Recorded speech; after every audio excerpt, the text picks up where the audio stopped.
আপনার স্বামী আপনাকে গালি দেয়, এ কথাই ঠিক। আপনার স্বামীর মুখ খারাপ, এ কথাই ঠিক। এরপরে আপনাকে আমি মেনে নেওয়ার জন্য অনুরোধ জানাচ্ছি।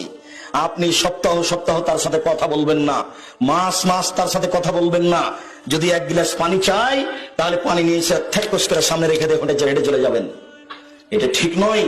আমি অনুরোধ করছি, তার মুখ খারাপ হলেও আপনি তাকে মেনেই চলেন, তার সাথে কথা বলেন। আপনি তার প্রতিবাদ করিয়েন না।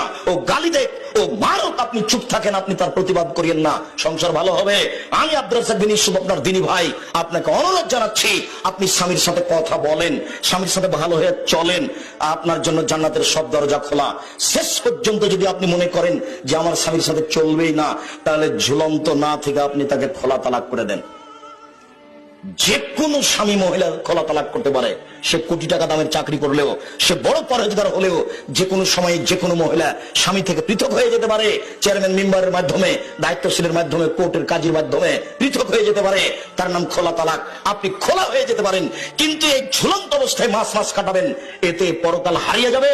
স্বামী অসন্তুষ্ট মানে জাহান্নাম, স্বামী অসন্তুষ্ট মানে জাহান্নাম। অতএব দিনী বোন, আপনার উপরে আমাদের পক্ষ থেকে বিনীত অনুরোধ, আপনার স্বামীকে মেনেই চলেন, কষ্ট হলেও, খারাপ হলেও।